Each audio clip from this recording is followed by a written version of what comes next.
constitucional que llamaba el doctor José Elber es que una lectura constitucional, y en estos días habíamos estado discutiendo en el tribunal justamente sobre ello,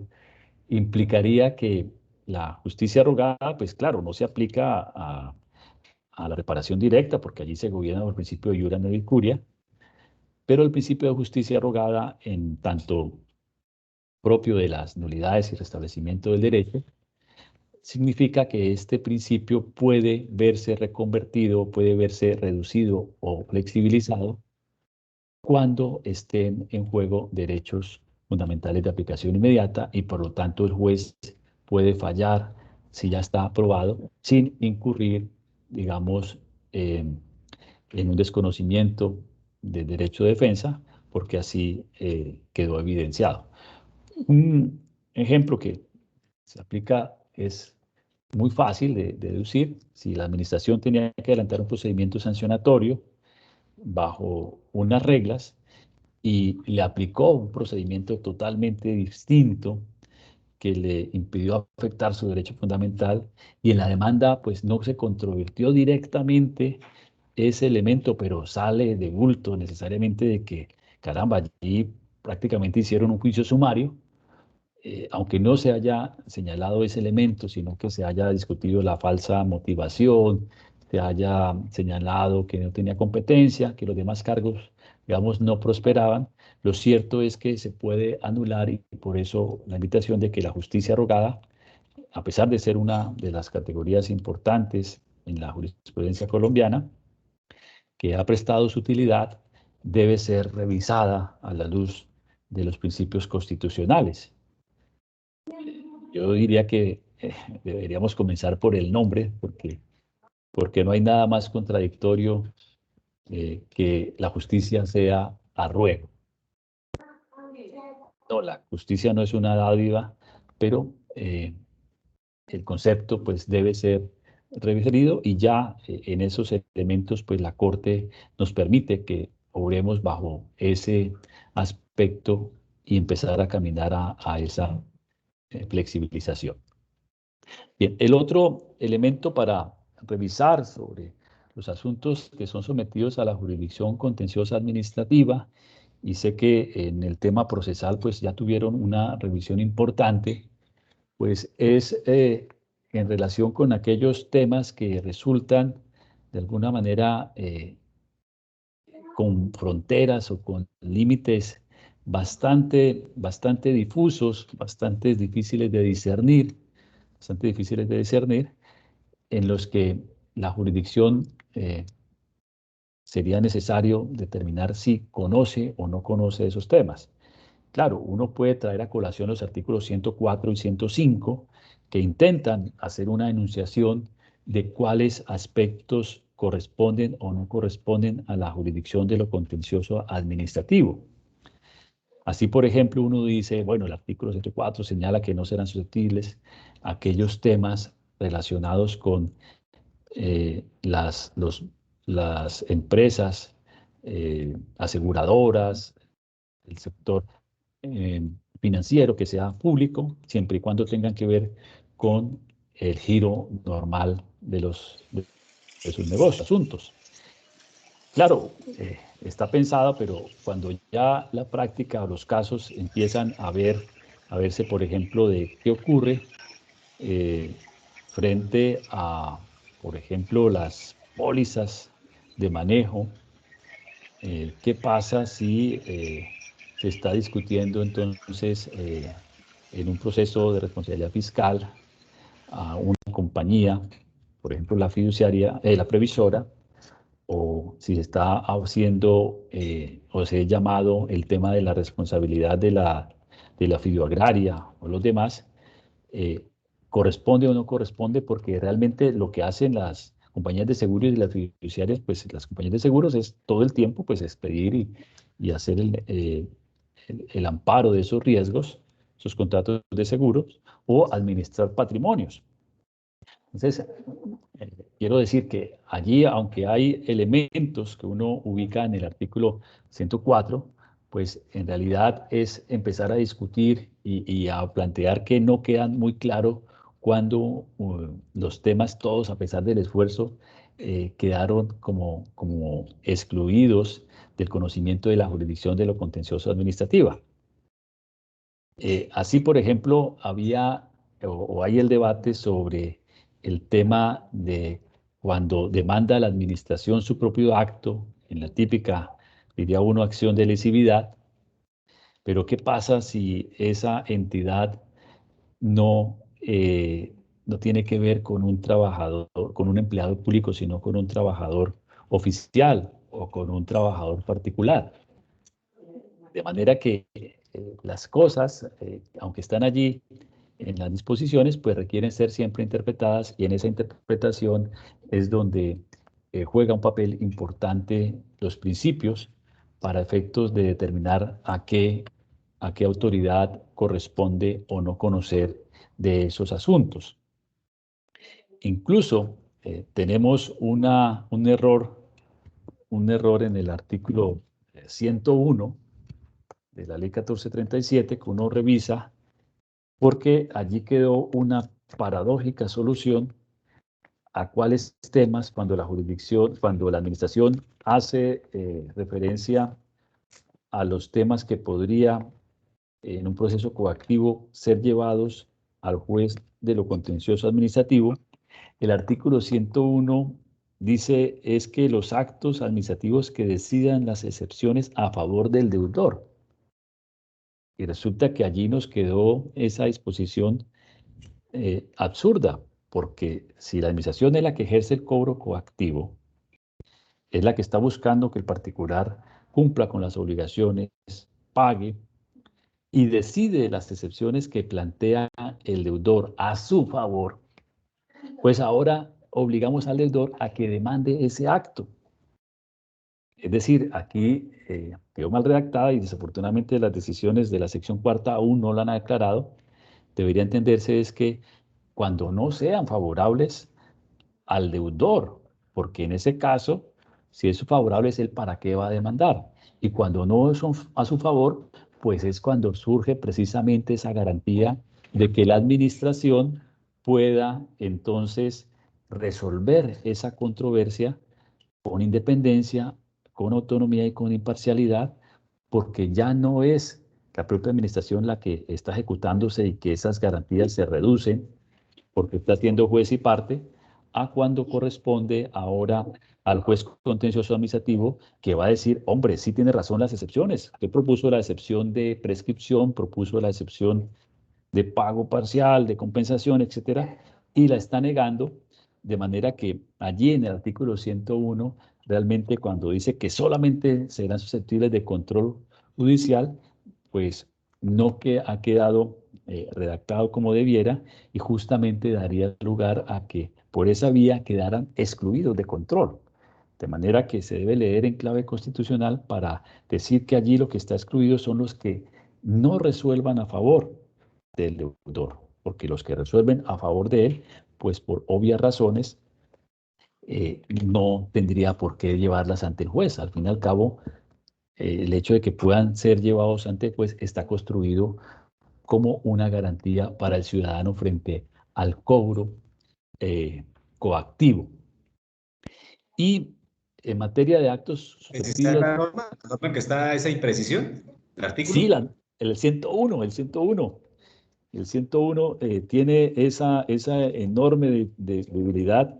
y desafortunadamente se advirtió en el trámite, pero no hubo eco para corregirla con la 2080. Y ahí si uno ve el artículo 101, señala esa situación. Ahí faltó la palabrita no en el momento de hacer la inscripción, la transcripción a la ley. Y tenemos esa dificultad. Y como digo, el Consejo de Estado dice, no, pues ahí dice el artículo, está en esa tarea, pues entonces esas son las únicas decisiones que se controlan. Pero la pregunta es, ¿para qué voy a controlar algo que ya me fue resuelto a mi favor? Es justamente cuando no es a mi favor. Muy bien. Y continuando en esos asuntos que son susceptibles de control, que no es susceptible, y esa huida de control, pues en estos exámenes generalmente se preguntan todas esas excepciones que están, por decir algo, allí fijadas en el artículo 24 del Código General del Proceso. Aquellos elementos en los cuales no conoce la jurisdicción de lo contencioso administrativo, es decir, en aquellos en los que la autoridad administrativa cumple función jurisdiccional. Y esto genera siempre, como digo, muchas dudas, porque resulta que esa competencia de función jurisdiccional ha quedado como si fuera una competencia a prevención, a prevención. Sin embargo, pues la jurisprudencia ha reconocido que cuando las superintendencias actúan allí, no tiene competencia para conocerlo. Y quería, para recordarles cuáles son aquellos temas. Pues mire, el primero, las funciones jurisdiccionales de la superintendencia en materia de derechos del consumidor, el Estatuto del Consumidor. Es decir, que las resoluciones, a pesar que sean expedidas por la autoridad administrativa, por la superintendencia, son jurisdiccionales y por lo tanto no serían susceptibles de control. En materia de competencia desleal. Y tendríamos por parte de las supersociedades, pues una cantidad de elementos que tienen que ver discusiones de tipo societario, desde la impugnación de actas de asambleas hasta la declaratoria de nulidad de actos defraudatorios hechos contra las mismas sociedades por los socios o terceros, hasta la indemnización, pero excluyendo la indemnización por esos actos que siempre correspondería al juez, hasta el derecho, el abuso del derecho por ilicitud de objeto en esas mismas compañías, mientras que le refuerza a la superintendencia de superintendencia financiera lo que concierne a esas funciones que se crearon después del 2009 con DMG, todo lo que tiene que ver con captación legal, que esas funciones son jurisdiccionales, de manera que no serían susceptibles de control, y a la superindustria y comercio le asigna también la infracción de derechos de propiedad industrial, y a la Dirección de Derechos de Autor el tema de propiedad de derechos de autor y conexos, propiedad intelectual. Y al ICA las funciones de obtentores vegetales. De manera que esas huidas del derecho administrativo que se van a las autoridades que ejercen función administrativa, nos dejan siempre con los únicos controles que serían, por un lado, la acción de tutela contra providencia judicial y por otro, la reparación directa, pero por vía, y esto resultaría muy interesante, y es la reparación directa por un error jurisdiccional. Porque como no podemos controvertirlo ante el juez de lo contencioso, pero sí podría generarse una responsabilidad, podría ser esa la vía de control. Así que hay miles de ejemplos, desde el tema policivo, ¿cierto? Los posesorios, los de servidumbres, las conciliaciones, todas las controversias que hacen los inspectores en materia de código de convivencia, esas funciones, diríamos, bueno, ahí hay funciones jurisdiccionales, por lo tanto no se podrían ser susceptibles de control. Y a su vez hay ejercicios y ejemplos diferentes, por ejemplo, decisiones que pueda tomar una autoridad judicial, pero y es en el marco de un proceso, y sin embargo podría ser susceptible de control. Piensen, por ejemplo, en el anterior código procesal, que cuando quien auxilia a una comisión, recuerdan la mala práctica de que todos los superiores no les gusta practicar pruebas y entonces comisionan a todos los inferiores, incluidos dentro de su propio distrito. Pues imagínense si el juez impone una multa porque el juez inferior dice, no, hombre, pero usted cómo no va a practicar esa prueba si usted también está aquí. No, no, yo no auxilio esa tarea, tengo miles de trabajo. Y entonces el circuito sanciona al municipal con multas por no haber atendido esa tarea. Ese acto y esa multa que toma un juez sería un acto en ejercicio de función administrativa, de función jurisdiccional, conocería o no la jurisdicción de lo contencioso administrativo. Así que como, insisto, digamos, ya la casuística pues da muchísimos aspectos más allá de lo que trata de exclusivamente normativo el 104 o el 105, y por eso pues es interesante analizar todos esos temas en los que se ejerza función jurisdiccional por autoridades administrativas. Por ejemplo, en materia de protección de menores, están autorizadas el comisario de familia a, si hay una violencia intrafamiliar, una violencia, perdón, violencia contra los menores, a intervenir de manera expedita, eh, llamar, recaudar algún material probatorio y en 36 horas básicamente resolver a quién debe estar ese menor. Si la situación de violencia es tan grande, entonces que esté con el abuelo, que esté con la madre. Y esa decisión no es susceptible de control, porque esa decisión es jurisdiccional. Así que dejo enunciado que lo que tenemos con mucha claridad en materia de jurisdicción contenciosa, pues ojalá nos preguntaran, pero en los exámenes siempre nos preguntan sobre lo que no es tan evidente ni lo que es el trabajo día a día. Es decir, recuerdo, por ejemplo, cuando presentamos el concurso en esa época, nos preguntaron muchísimo de derecho tributario, porque era lo que menos tenía dominio, digamos, el grueso,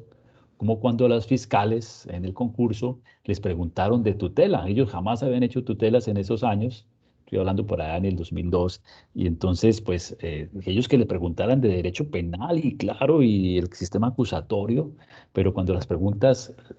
van en este otro background importante, en este conocimiento constitucional, pues claro, hace mella, porque los concursos, insisto, no están pensados en el día a día de cómo resolver estos temas, sino en aquellas cosas en donde requieren una reflexión de segundo nivel,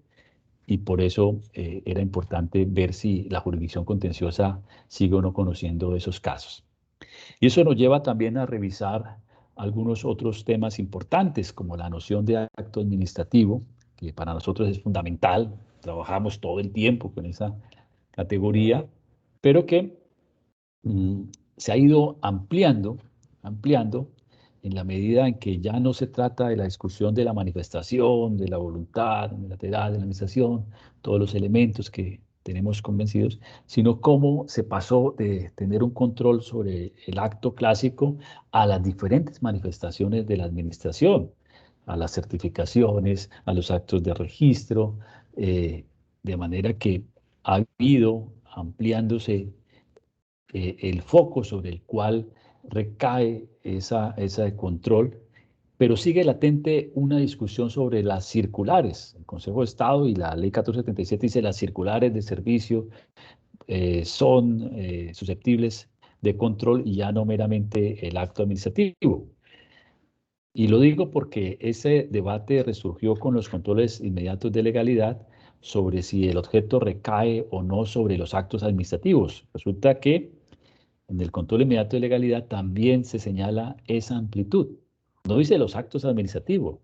El quehacer judicial entendió que eran los actos, pero en realidad no son los actos. Dice ahí las manifestaciones de la administración que haga para cumplir con los decretos legislativos serán susceptibles de control, que generalmente pues son actos administrativos, pero pueden adoptar otras formas, y eso es lo interesante, cómo la noción de acto administrativo se ha ido ampliando para cobijar los actos de certificación, los actos de registro, las circulares y cualquier otra manifestación que pudiera incluirla, desde el debate a si un oficio o un acto de comunicación puede constituirse en un acto administrativo, y cómo, si se reúnen los requisitos esenciales, pues sería susceptible de control y por lo tanto de nulidad. Por ello, la revisión de esta categoría de acto administrativo, pues en otros países ha dado lugar a que no solamente se discutan los actos definitivos, que sería el modelo colombiano, sino también los actos preparatorios. Pero en el caso colombiano hay una discusión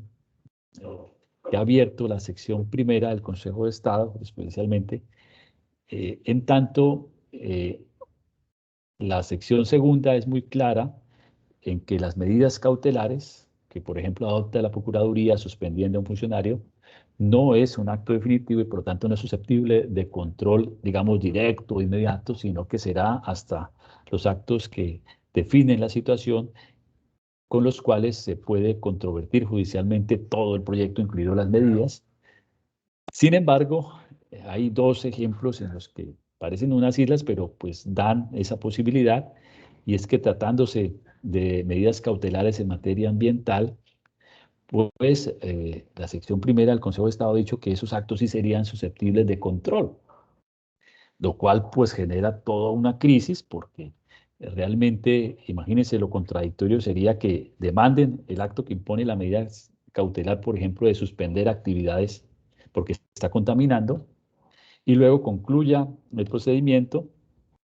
y se demande el acto que mantuvo como permanente esa decisión, y un juez diga que efectivamente el acto sancionatorio está bien, y otro juez diga que el acto de trámite, el acto preparatorio, aunque es un acto interlocutorio importante, que es la medida cautelar, resulte nulo y deba entonces indemnizarse.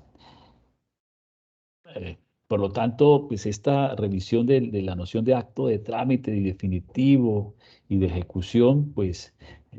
sigue de camino, y lo cierto es que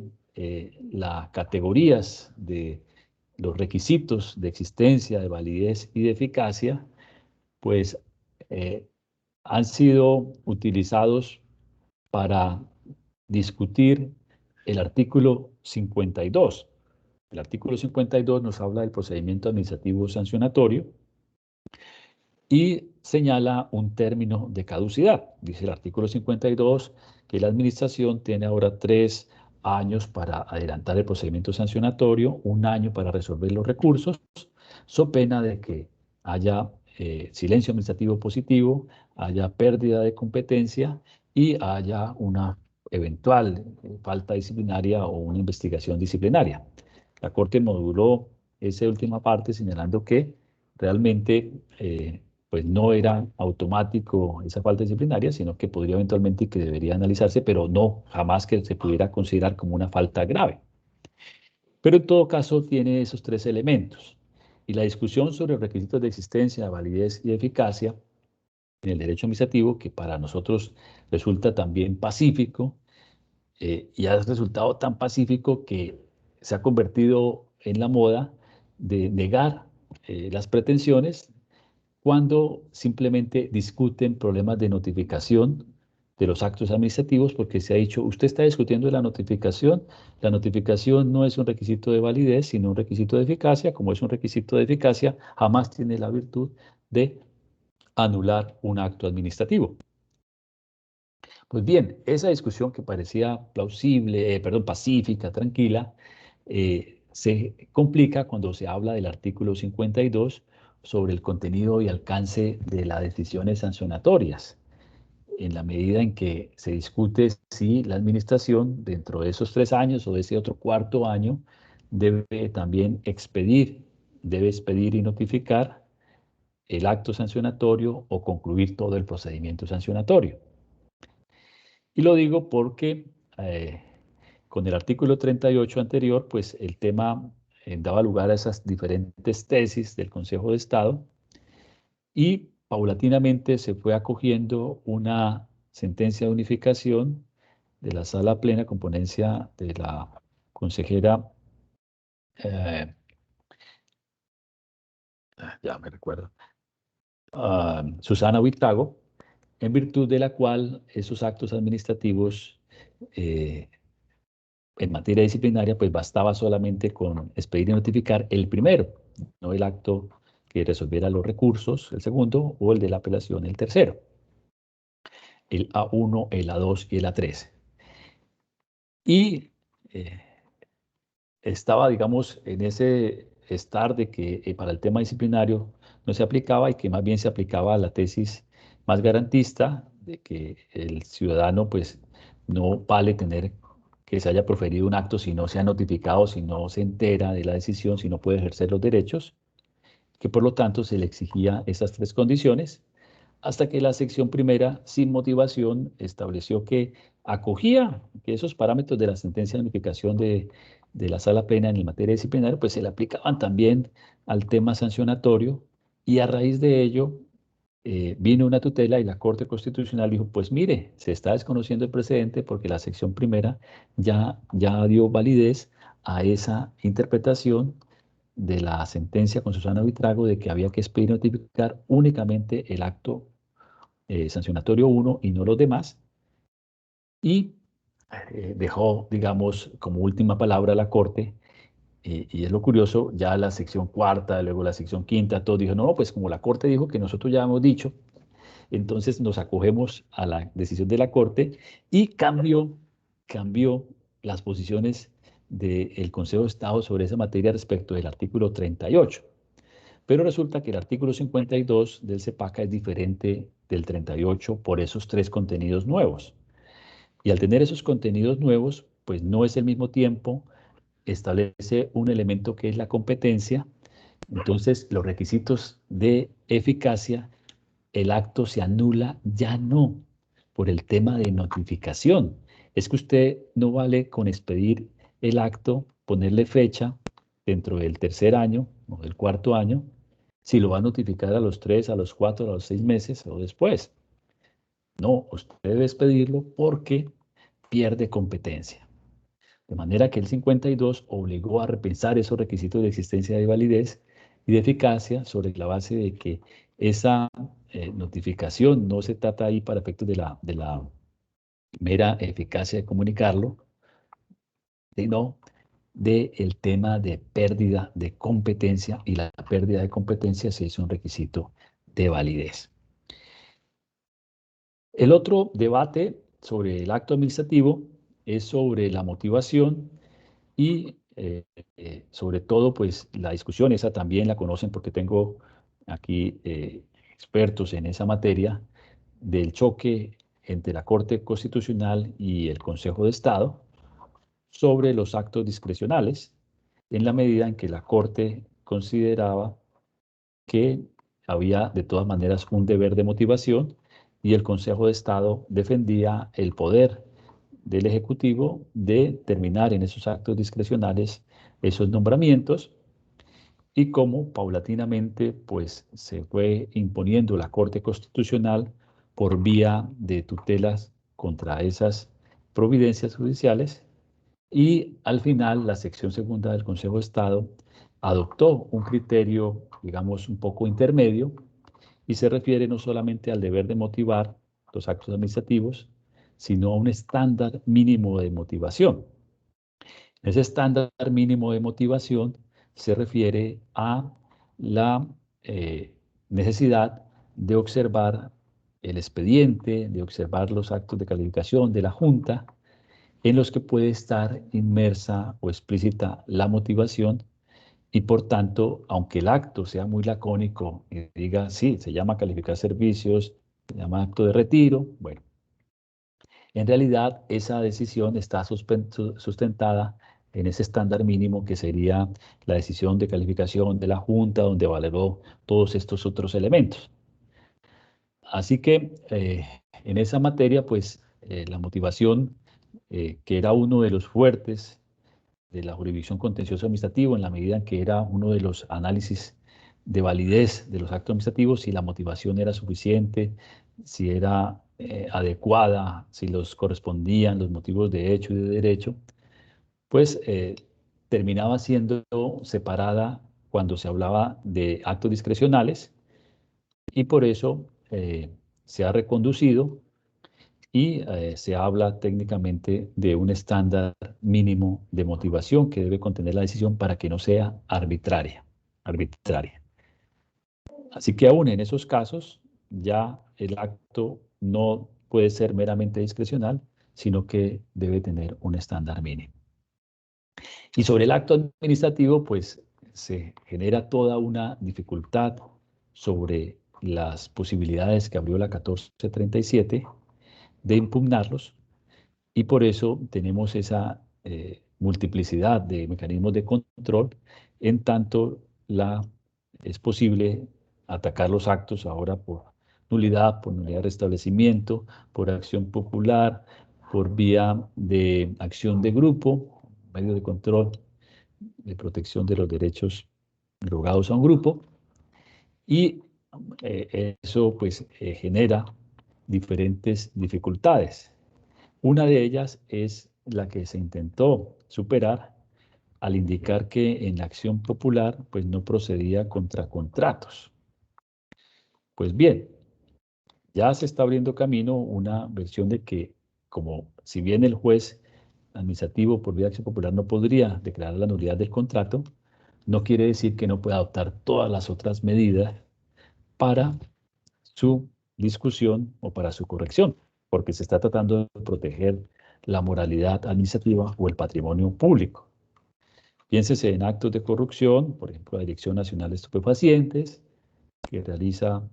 contratos de compraventa con mecanismos en los cuales fácilmente eh, incurre ya no ni siquiera en lesiones enormes, es decir, que vende por menos del precio catastral, ni siquiera el avalúo, y no se pudiera impugnar o controvertir esos actos. Así que, o esos contratos. Así que hay esa posibilidad de ejercer ese control múltiple, pero también daría lugar a contradicciones. Y un último aspecto que se discute es la diferenciación entre el acto administrativo y el acto electoral. La sección quinta ha hecho un esfuerzo por separar y conceptualizar un poco pensando en una jurisdicción electoral, pero pues esa propuesta, digamos, quedó claudicada ya hace unos años y quedó fortalecida más bien la jurisdicción contenciosa y la sección quinta. La distinción en cuanto a al objeto, a los sujetos, a la finalidad, era importante para decir que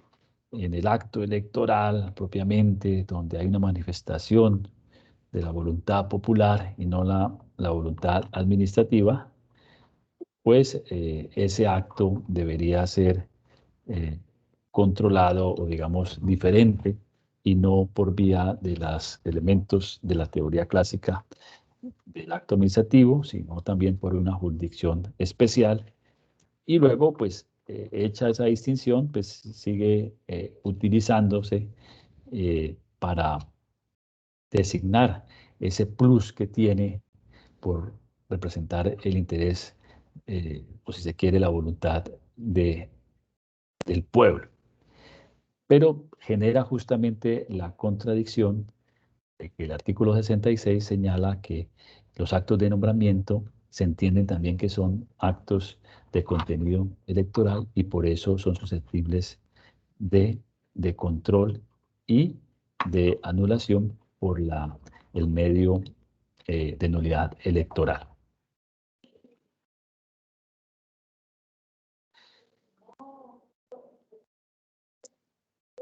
Pasamos a un último aspecto por cuestiones de tiempo, bueno, dos últimos aspectos que me quedaría allí, era insistir en la flexibilización de los principios de derecho procesal que se ha venido abriendo o realizando a través de las tutelas contra providencias judiciales, a través de los defectos fácticos, fundamentalmente en materia probatoria, y cómo esa flexibilización obliga también a repensar para este concurso, porque si había categorías bastante rígidas y claras y en las cuales existía un consenso, pues se unen esas categorías del derecho probatorio y del derecho procesal. Pero resulta que al leerse desde la clave, por ejemplo, de feminismo, o si se quiere, de la perspectiva de género, para ser más precisos, y desde las personas que tienen unas condiciones que ameritarían una visión distinta, pues habría que leer muchísima jurisprudencia de la Corte Constitucional frente a esa revisión de los principios que aplica el derecho administrativo, porque se remite a las normas del derecho procesal en general y del derecho probatorio. Así que es interesante observar, por ejemplo, cómo en los últimos 10 años estos principios que resultaban tan claros y precisos, pues se convirtieron en aguas más bien poco claras o digamos en las que el piso del jurista se han venido revisando. Así, por ejemplo, por vía de esas tutelas, pues se ha dicho que en materia de acciones populares, el principio de congruencia no se exige, se flexibiliza, es decir, que puede fallarse extra ultra petita y puede irse más allá de lo planteado incluso en la apelación o en lo planteado en la demanda.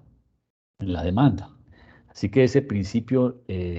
muy grato para el derecho procesal, el de congruencia, se hace aguas en materia de protección de derechos colectivos, con toda la razón, con toda la lectura constitucional. Esos principios, esas nociones de caducidad, de orden público, tan, tan importantes y para el derecho administrativo, pues también resulta que hay que leerlas en clave de perspectiva de género y de perspectiva de las personas con menos favorecidas para poder proteger esos derechos. Y allí viene una situación paradójica que es justamente la sentencia de unificación de la sección tercera y que eh, de del año pasado, que fue objeto también de tutela, en la que la misma sección segunda dijo que no, que estaba muy bien esa sentencia de unificación para el tema de utilizar o no los mismos términos de caducidad que consagra la ley frente a las víctimas de desplazamiento, desaparición forzada y todos los demás elementos. Así que lo que quiero señalar es que cuando la Corte Constitucional hace revisión de estas decisiones, pues ordena al Consejo de Estado que flexibilice ese principios y adopte y garantice el acceso y permita que la caducidad no se convierta en un fin en sí mismo. Pero más allá de ella, es interesante cómo la perspectiva de género puede dar lugar a que, por ejemplo, el principio de igualdad de armas, la carga de la prueba, del juez como un árbitro que divisa un conflicto entre dos y que no toma partido por ninguno, pues en realidad se convertirían en unas formas de revictimizar y en unas formas de contribuir a afectar los derechos humanos. Por ello, en esa flexibilización de esos derechos, de esos principios de derecho procesal, el juez, por ejemplo, impide que haya una revictimización permitiéndole al agresor que contrainterrogue a la víctima, porque pues la afectaría nuevamente, sobre todo pensando en materia penal, que es donde inician estos casos más duros y difíciles, pero que luego tienen repercusiones en cuanto se demanda la reparación, porque por privación injusta de la libertad, porque el violador no fue al final condenado por un principio de indubio pro reo, porque la víctima no compareció para preguntar, etcétera. De esos elementos, pues realmente es interesante cómo esos principios que aparecían construidos en el siglo digamos, 19 con tanta fuerza, de igualdad de armas, de la carga de la prueba, del juez como árbitro, de las oportunidades probatorias y del principio de preclusión o de la libre valoración de la prueba, pues terminan siendo girados por el peso constitucional de los derechos allí en juego. Y la Corte termina haciendo girar, o dándole prevalencia y haciéndolos menos robustos o menos exigibles en la medida en que se tratara de personas que fueran discriminadas históricamente, como en el caso de las mujeres, de personas con discapacidades, con una situación de especial protección, de manera que eh, se cambia o el principio se hace menos exigible, es decir, pueden haber nuevas oportunidades probatorias, no importa que ya hubiese precluido, ordena que se vuelvan a dar estas oportunidades probatorias, a que valore los indicios y no que te exija plena prueba, a que flexibilice el debido proceso, imagínense, flexibilizar el debido proceso sobre la idea de que no es necesario que controvierta porque la revictimizaría, o hasta los principios clásicos de carga de la prueba o de igualdad de armas. Entonces, en esa materia era interesante cómo lo que es más rígido en materia procesal, pues resultaba siendo también no una verdad ya acabada, sino releída, reconceptualizada por el peso de los principios y que obligan entonces al juez administrativo a no ser más imparcial, sino a tener, como dice Tarufo, una parcialidad hacia la verdad. Y para hacer la verdad, pues si tiene que decretar pruebas, si tiene que hacer esas otras tareas, pues debe hacerlo. Si debe dar mayores oportunidades o garantías, pues debe hacerlo. Ese elemento, digamos, se, se nutre, como digo, sobre todo de las sentencias de la Corte Constitucional por vía de tutela, y poco a poco ha ido haciendo eco en materia de los demás sistemas, por eso el contencioso administrativo. Y en el procedimiento sancionatorio eh, hay una discusión nueva interesante, porque para nosotros los eximentes de responsabilidad estaban siendo los únicos elementos que se tomaban en cuenta para determinar si había o no responsabilidad, es decir, fuerza mayor, caso fortuito, culpa exclusiva de la víctima, etcétera, y cómo realmente se están hablando de que se discute ahora en el sancionatorio la antijuridicidad, es decir, realmente pues la conducta pudo desconocer una norma, pero si si hay ausencia de daño, peligro, intereses jurídicos, pues no habría ese elemento de juridicidad y por lo tanto se podría anular el acto administrativo, la sanción, por la antijuridicidad. Y para ello, pues hay varios elementos que sería bueno recuperar, como la teoría de la insignificancia jurídica, en virtud de la cual, pues, si eso se maneja muy claro en penal, si hay una falta, pero cuando no hay un peculado, porque el trabajador se lleva 10 hojas de la oficina, digamos, claro, técnicamente habría un delito, pero pues carece de significancia jurídica y por eso no toda la afectación pues daría lugar a una responsabilidad porque sería considerada como una especie de responsabilidad objetiva. El segundo elemento es las causales de justificación porque serían válidas para esta discusión sobre los actos sancionatorios si el estado de necesidad, el ejercicio legítimo de un derecho constitucional, hasta discutir también el elemento de la culpabilidad, si hay un error excusable en la interpretación que se deriva eso desde Frosini, y usted me está exigiendo una conducta cuando la norma pues realmente es ambigua, es confusa, la interpretación puede ser contradictoria entre varias salas o varios tribunales y por eso podría ser excusable eh, la conducta que se está cometiendo o se actuó con un error invencible si realmente la discusión sobre la prudencia, el cuidado y la diligencia, hasta la revisión, por supuesto, de, caramba, como que loca, de la confianza legítima y de los casos fortuitos, fuerza mayor, que ese sería donde está el debate actualmente. Decimos, no, el debate no puede quedar allí, sino que hay todos estos otros elementos que pueden discutirse sobre las sanciones y por lo tanto, pues también de cuáles serían las posibilidades para anularlas si se configuran esos elementos de antijuricidad o de ruptura del nexo causal, que incluiría también, como estamos viendo aquí, la confianza legítima, el caso de fuerza mayor, y uno nuevo que es el tema de la no sujeción, es decir, que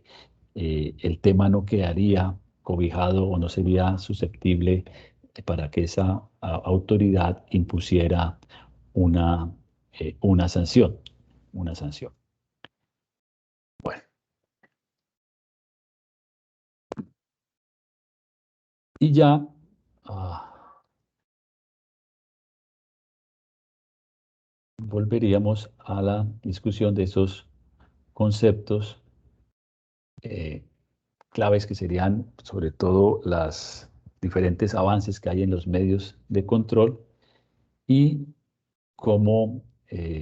se convierten de alguna manera en nuevas o revisiones de esas categorías claves. Entonces,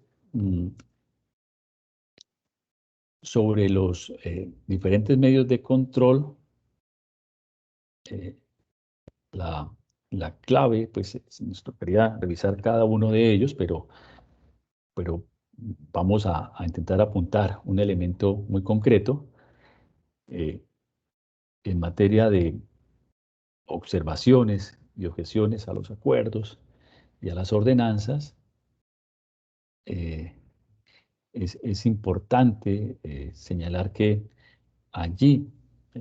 esas competencias y ese control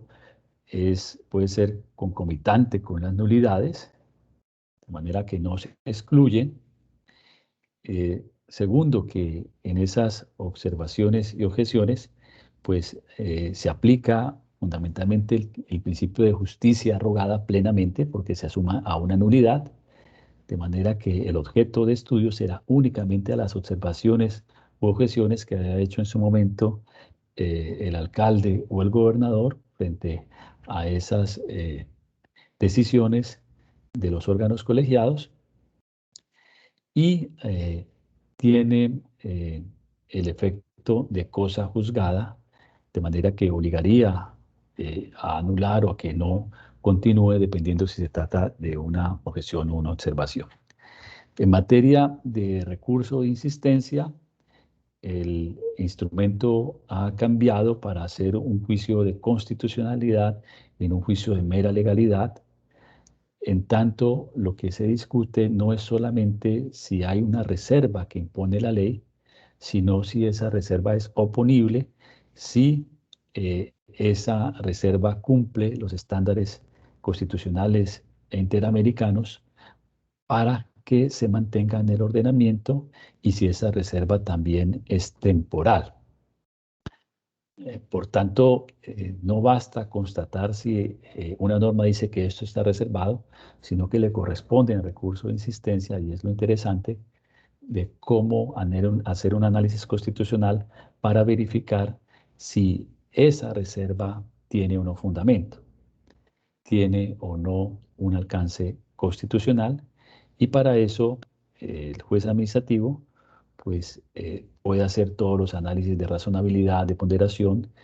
y observar si habría lugar o no a entregar la información, a entregar parcialmente o a entregarlas en un documento público, porque lo interesante es que el recurso de insistencia en realidad protege, es un derecho humano, que es el de acceso a la información. En materia de nulidad, perdón, de acción de cumplimiento, las novedades interesantes está en la posibilidad que tiene ahora el particular para lograr que la administración eh, reglamente, reglamente la ley, porque el Consejo, la sección quinta, superó esa tesis o recogió esa tesis anterior, en virtud de la cual, si el legislador no le había señalado un plazo preciso, un mandato preciso para regular, sino que había dado una orden de regular, pues entonces el Ejecutivo lo podía hacer en cualquier tiempo, cuando a bien lo tuviera realizarlo. Como muchas de las leyes en el país y el Congreso reglamentará, el Ejecutivo reglamentará la materia, pues teníamos muchos elementos sin que se cumpliera esa tarea, y la sección quinta planteó que ahora bastaría con que 6 meses sería un tiempo prudencial, y si no se hubiese realizado esa reglamentación, pues pudiera ahora ordenarse por vía de acción de cumplimiento, porque si no, la ley pues quedaría sin hacerse cumplir, sin hacerse práctica. Hay una distinción entre gastos, cuando una norma impone gastos, y una norma que establece gastos. para señalar que la improcedencia de la acción de cumplimiento sería aquella que establezca un gasto y no la que implicara, porque de lo contrario, todas las actuaciones llevarían implícita algún tipo de gasto en esa materia. Esto es que así fuera para expedir un acto, pues habría que movilizar recursos y por lo tanto siempre implicaría gasto. Y en materias ya de los medios de control más generales, pues tendríamos ya que revisar cada una de las, digamos, posiciones jurisprudenciales que hubiesen en materia de reparación y la sentencia de unificación, pero pues ese punto nos significaría ya otra oportunidad. Entonces, culmino, digamos, esta primera parte de conceptualización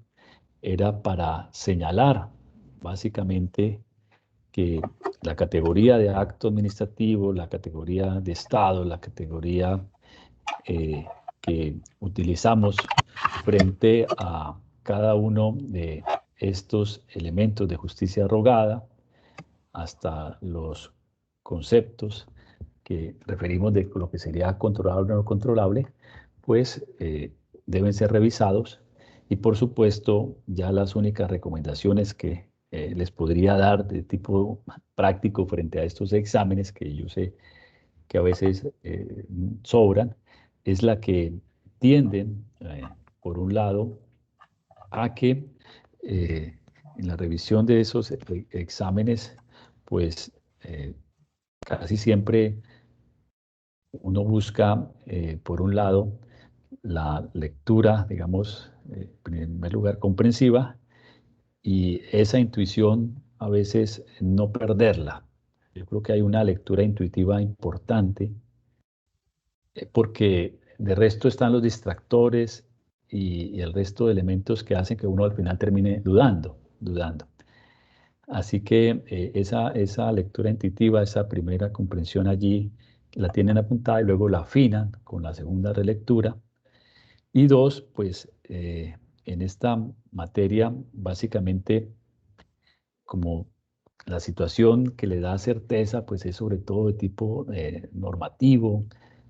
para las decisiones, pero hay un nivel que es muy amplio, que es el tema de la comprensión de las preguntas y de los conceptos que se manejan. Entonces hay que buscar tener ese universo un poco más amplio de formación para no circunscribirlo única y exclusivamente al derecho. Creo que el mayor éxito está en tener ese otro universo que se lo da a uno la literatura, la lectura, la filosofía, que les permite y nos permite a todos hacer una buena comprensión, un buen desarrollo del test. Bueno, muchas gracias. Creo que allí sería por ahora, doctor José Elber y compañeros, la idea que teníamos de esta primera elemento. Gracias, doctor Rodrigo. Pues muy atentos aquí en su exposición. Gracias en nombre de la Junta y los corporados y usted también que es parte de este proyecto de lo que significa pues prepararnos para ser jueces con no solamente como digamos una vocación, sino que también hay que tener pues obviamente digamos lo que usted dice, una disciplina más allá del derecho, porque el que solo derecho sabe, derecho no sabe, dicen por ahí. Por eso hay que beber también con el tema de la filosofía, la, la literatura y toda esta, la historia. Entonces creo que, no sé si hay alguna pregunta que nos permita o que quiera alguien, una gran duda. No sé si alguno de los compañeros o compañeras que está presente quiera hacerle una pregunta. Yo solamente quería un asunto que me parece a mí que usted lo tocó de manera rápida. Es el tema de los controles. Y me parece a mí que, y yo solamente una pregunta, o digamos una cosa que me parece a mí que es bueno que hoy con el nuevo Código General y nuevo Código Contencioso habla de medios de control y anteriormente hablaba de acciones. Y esa distinción me parece bien importante porque creo que nos tocó ahí porque esa distinción entre lo que significa el derecho de acción como derecho fundamental o el acceso a la administración de justicia, y lo que hoy el Código Contencioso, nuestro CEPAC actualmente hoy específicamente trata como instrumentos o como herramientas o como armas, lo dicen algunos procesalistas, las armas que no tiene. Una cosa es el derecho subjetivo, otra cosa es, y un poco, doctor Ray, ¿qué podría usted respecto de lo que podría usted ahondar? Como una pregunta ahí que me parece bien importante para que se tenga en cuenta,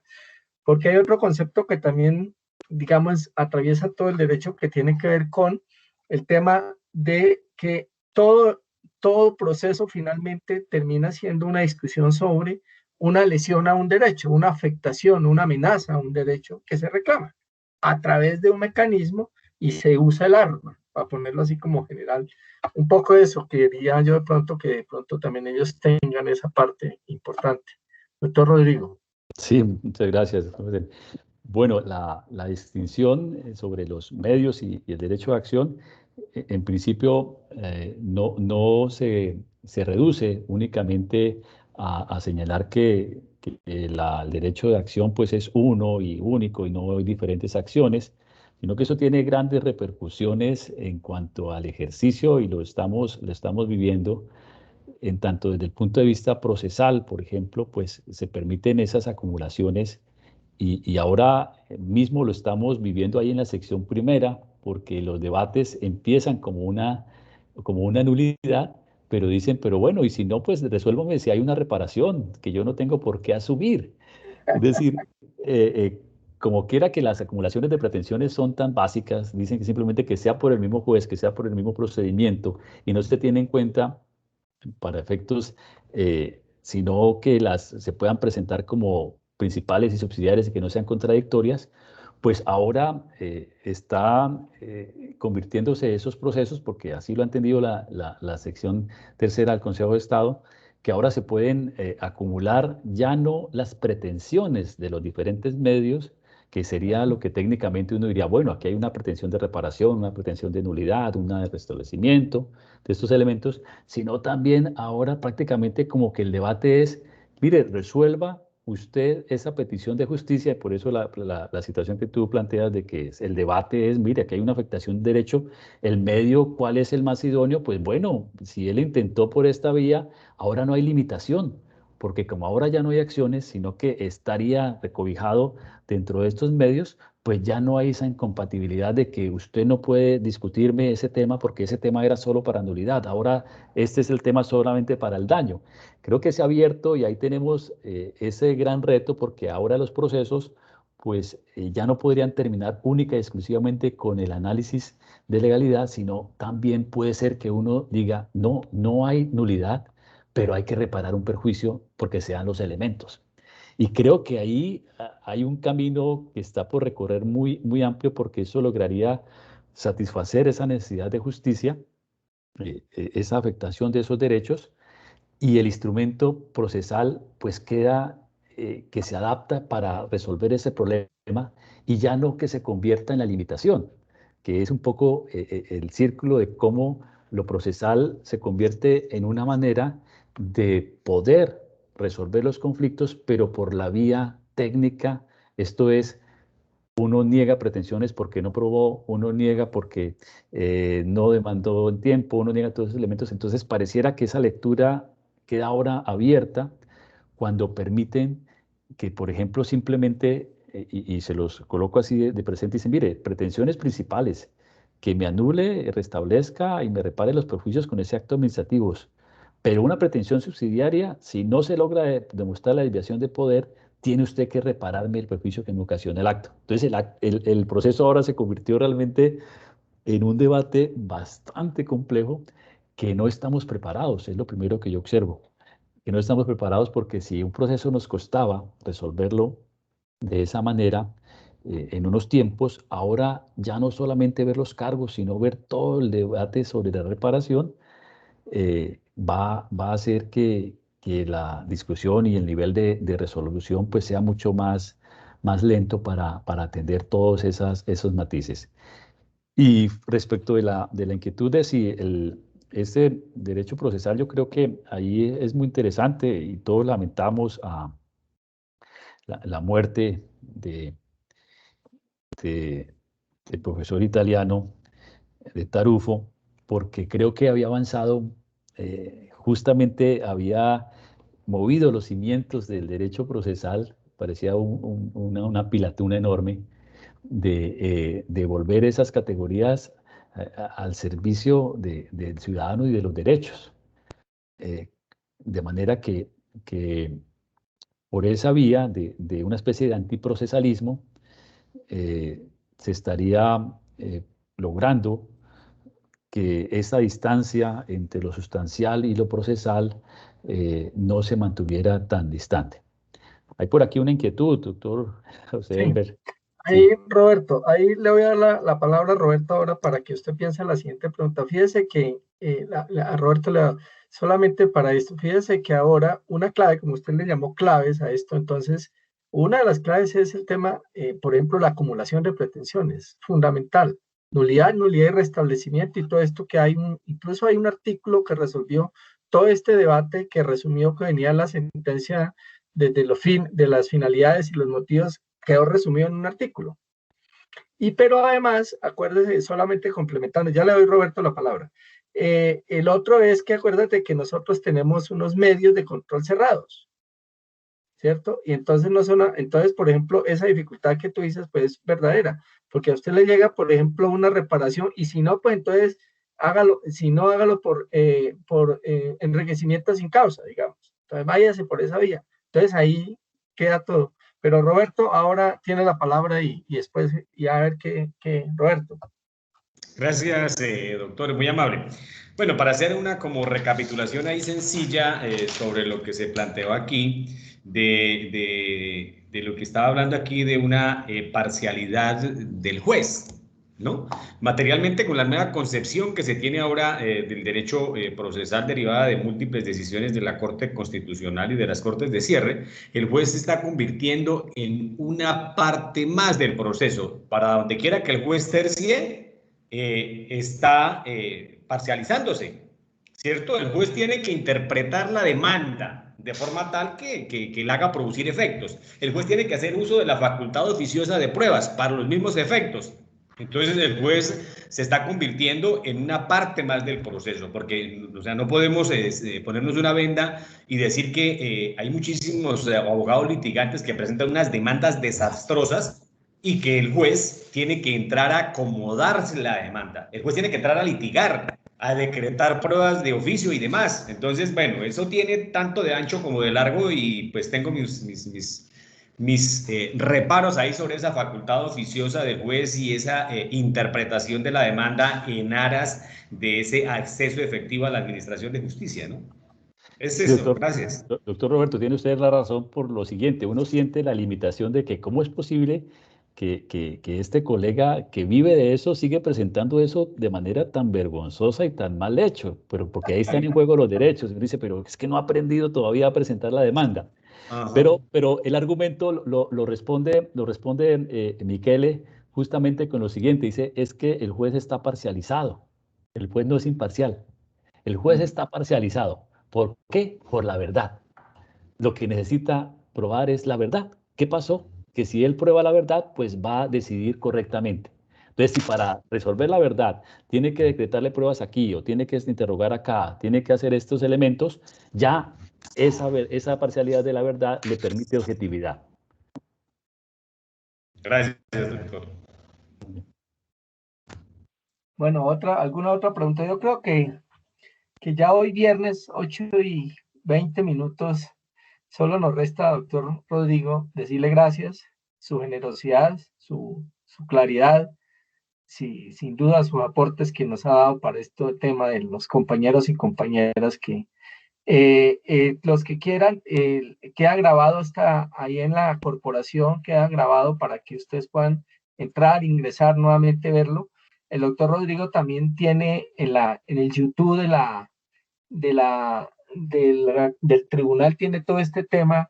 el último que tú sacaste, el último que estabas hablando, creo que también ahí está muy claro, es un tema de 20 minutos muy claro también. Me parece que también es importante que la gente puede entrar. El YouTube se llama Tribunal Administrativo de Cundinamarca. Rodrigo, ¿dónde es que estamos? Sí, se busca ahí como Tribunal Administrativo de Cundinamarca y aparecen allí varios de los videos que se han venido haciendo en estas charlas. Está allí sobre recurso de insistencia y también en la del Consejo de Estado. También en el Consejo de Estado está sobre el derecho a acceso a la información de recurso de insistencia. Que ese es un tema muy importante, ahí lo pueden encontrar también, que es el último que habló, y otros temas ahí en el tribunal. Entonces, Rodrigo, gracias, muy amable hermano, Bueno, mucha y suerte para esperemos que todos. nuestros compañeros, pues, y compañeras que aquí están atentos, pues, le deseamos la mejor suerte, sigan trabajando y que lleguen siempre los mejores y los que tengan la vocación, obviamente, de servicio, de ser jueces, que es una verdadera vocación, y muy hermosa. Entonces, Rodrigo, tu palabra para la despedida, mi querido. No, igualmente, un abrazo. Yo creo que estos esfuerzos, esta solidaridad, uno aprende y disfruta muchísimo de la tertulia, del compañero, de discutir y de revisar. Y les deseo todo lo mejor, que los tengamos aquí ya de compañeros a todos ustedes y mucha suerte y buena noche para todos. Chao. Feliz noche, muchas gracias. Bueno, señores.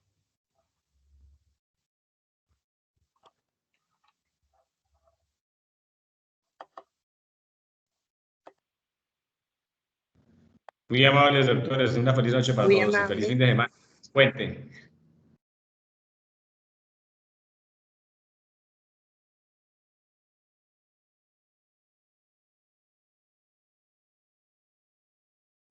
Buenas noches.